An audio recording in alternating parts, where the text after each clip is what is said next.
اسلام آباد میں وفاقی وزیر اطلاعات نیوز کانفرنس کر رہی ہیں۔ عمران پروجیکٹ کو مسلط کرنا تھا اور ملک کی معاشی تباہی، بے روزگاری اور ملک کو غربت اور مہنگائی کے طوفان میں ڈالنا تھا، جو کہ 2018 کے بعد پاکستان کی عوام نے خمیازہ بھگتا۔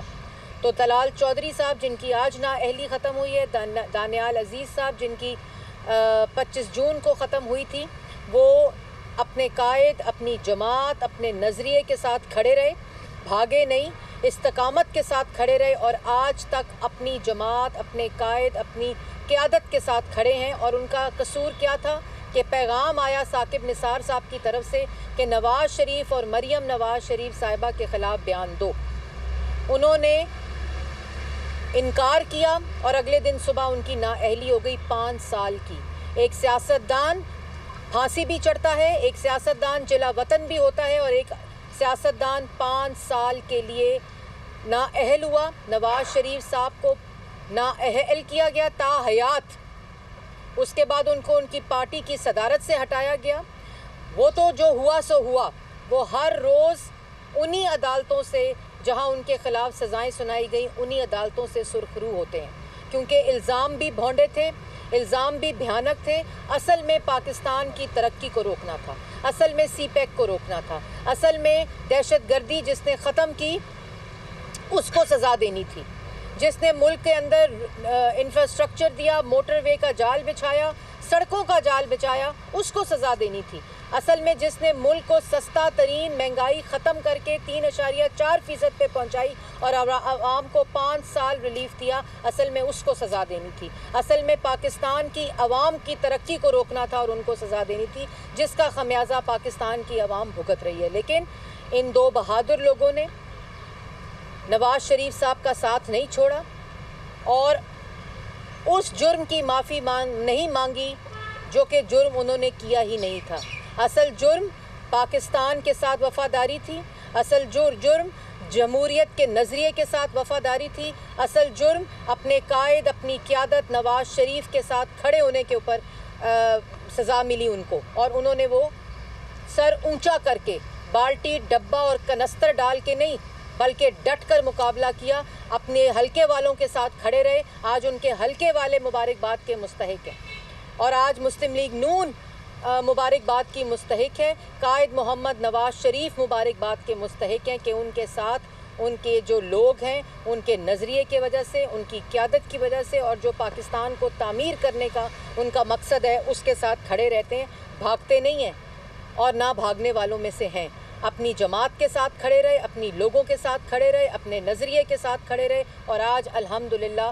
جو لوگ جنہوں نے ان کو جھوٹی سزا دی، جنہوں نے ان قیادت کے ساتھ کھڑے ہونے کی سزا دی، آج وہ منہ دکھانے کے قابل نہیں ہیں۔ لیکن یہ بہادر لوگ، یہ ہوتا ہے سیاسی کارکن، یہ آج بھی اپنی قیادت کے ساتھ کھڑا ہے، اور اللہ تعالیٰ کے فضل و کرم سے پاکستان مسلم لیگ نون کا ووٹر، پاکستان مسلم لیگ نون کے کارکن، پاکستان مسلم لیگ نون کے نیشنل اسمبلی کے جو ممبران ہیں، وہ میاں محمد نواز شریف، پاکستان مسلم لیگ نون، شہباز شریف، مریم نواز، حمزہ شہباز، طارق قیادت کے ساتھ کندھا ملا کر کھڑے ہیں، کیونکہ پاکستان کی عوام بھی یہ جانتی ہے، پاکستان کا ووٹر بھی یہ جانتا ہے کہ یہی وہ جماعت ہے اور یہی وہ قائد ہے نواز شریف جو کہ پاکستان کو، پاکستان کی عوام کو مشکلات سے نکال سکتا ہے۔ 15 ماہ میں جس طرح شہباز شریف صاحب نے ساری کولیشن پارٹنرز کے ساتھ مل کر پاکستان کی معاشی صورتحال کو ریسکیو کیا، پاکستان کی خارجہ پالیسی کو ریسکیو کیا، ملک کے اندر جو دوبارہ سے توانائی کا بحران آنے والا تھا اس کو ریسکیو کیا، جب سیلاب آیا تو سیلاب کے لوگوں کو ریسکیو کیا، ان کو ریہیبلیٹیٹ کیا، اور ری بلڈنگ کی طرف پاکستان کی اکانومی، پاکستان کی خارجہ پالیسی اور پاکستان کے عوام کی ترقی دوبارہ سے اس راہ پر ڈال دی ہے۔ IMF کا وہ پروگرام جو سسپینڈڈ تھا، وائلیٹڈ تھا، سخت شرائط کا پروگرام جس پہ عمران خان کے دستخط ہیں، پہلے معاشی تباہی کی، پھر اس نہج پر پہنچایا کہ IMF میں جانا پڑے، پھر اپنے اقتدار کو جاتے دیکھ کر اپنے IMF کے پروگرام کو وائلیٹ کیا، پیٹرول کی پرائس کو ریورس کیا، یہ جانتے ہوئے کہ اس سے IMF کا پروگرام سسپینڈ ہو جائے گا اور وائلیٹ ہو جائے گا۔ لیکن انہوں نے دیکھا کہ 10 دن کے بعد تو میں ہوں گا نہیں، تو ملک جانے، پاکستان کی عوام جانے، مہنگائی جانے، میرا کیا ہے؟ یہ ملک دشمنی اور عوام دشمنی عمران خان کر کے گیا تھا، لیکن آج الحمدللہ اسی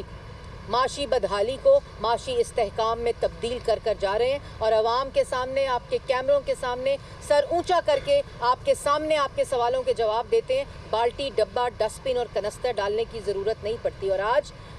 وزارت اطلاعات کے بہاف پہ میں آپ کو یہ بھی بتانا چاہتی ہوں کہ جب نعرے لگائے گئے کہ ریڈیو پاکستان کو نیلام کر دو، پی ٹی وی کو نیلام کر دو، S R F B C کی بلڈنگ کو، Shalimar recording broadcasting corporation کی بلڈنگ کو نیلام کر دو، ہر ادارے کو نیلام کر دو، اور سڑکوں کے اوپر امپلائیز کو روتے ہوئے اپنی تنخواہوں کے لیے گڑ گڑاتے ہوئے چھوڑ دو، اور ان اداروں کو فائنینشلی طور پر ان کو تباہ کر گئے تاکہ یہ جو ملازمین ہیں، یہ جو امپلائیز ہیں، وہ در در کی ٹھوکریں کھائیں اس مہنگائی کے دور میں جو مہنگائی خود برپا کر کے گئے۔ جس وقت اب دوبارہ سے وزیر اعظم شہباز شریف صاحب نے منصب سنبھالا تو انہوں نے 4 سال میڈیا ورکرز کو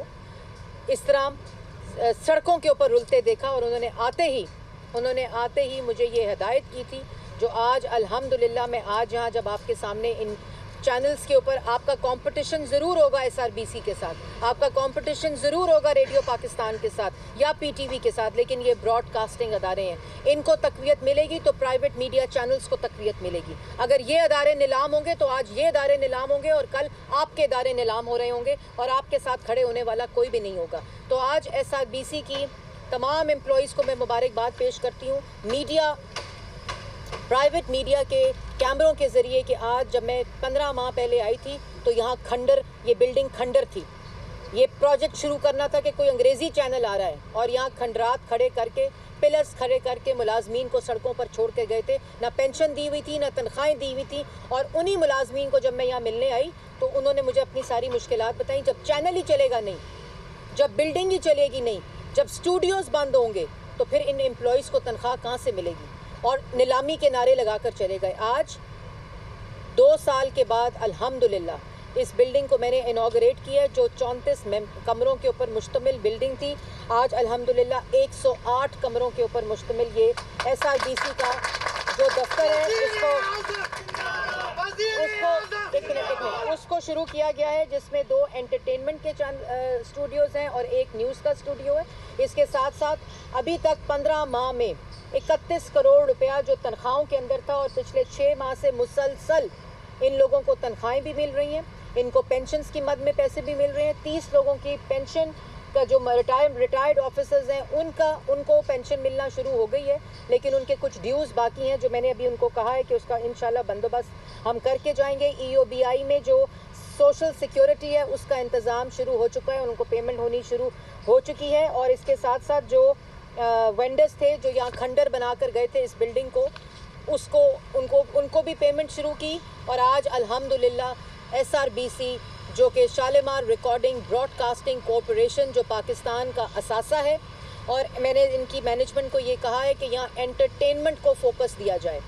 یہاں نیوز کے اور بہت سے چینلز ہیں اور کام کر رہے ہیں، لیکن انٹرٹینمنٹ ان کی ترجیح ہونی چاہیے۔ آرٹسٹ جو کہ جن کو اور پلیٹ فارمز نہیں ملتے، ان کو یہاں پلیٹ فارم ملنا چاہیے، جیسے کہ آپ کو پتہ ہے کہ پرائم منسٹر نے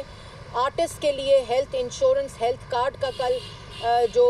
ایم او یو بھی سائن کرنا ہے، اور جرنلسٹ اور ورکنگ جرنلسٹ کے لیے بھی پہلی دفعہ ہیلتھ انشورنس کارڈ کا اجرا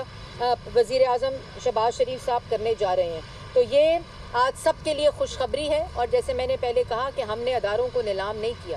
ہم نے اداروں کو دوبارہ کھڑا کیا۔ ان 15 ماہ میں، اگر 15 ماہ میں ادارے کھڑے ہو سکتے ہیں، بلڈنگز اور اسٹوڈیوز چل سکتے ہیں، اگر ریڈیو پاکستان کا نیشنل آرکائیو اور بزنس پلان بن سکتا ہے، پی ٹی وی 15 ماہ میں ہائیسٹ ریونیو جنریٹ کر سکتی ہے جو اے سپورٹس کے حوالے کر کے گئے تھے، تو پھر بزنس پلان بن سکتا ہے۔ اگر پی ٹی وی 15 ماہ میں ہائیسٹ ریونیو جنریٹ کر سکتی ہے جو اے سپورٹس کے حوالے کر کے گئے تھے، تو پھر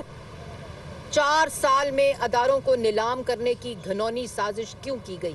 یہ ادارے آج آپ کے سامنے کھڑے ہیں، میں نے ہدایت جاری کی ہے، میں نے خالی ربن نہیں کاٹی، آپ کے پیچھے پوری بلڈنگ کھڑی ہے اور آپ کی سکرینز کے اوپر چل رہی ہوگی۔ اسی طرح ریڈیو پاکستان کے جو امپلائیز جن کی سیلریز کا مسئلہ رہتا تھا، جن کی پینشن کا مسئلہ رہتا تھا، اس کو بجٹ کیا ہے الحمدللہ، اور آگے بھی جو بجٹ اسٹریمنگ ہے وہ ریڈیو پاکستان کی فیزیبلٹی کے ساتھ کی جا رہی ہے۔ پاکستان کی جو فلم پالیسی ہے اس میں جو P T V, S R B C اور ریڈیو پاکستان کے جو لینڈ ہے اس کے اوپر سنیما جو کہ بالکل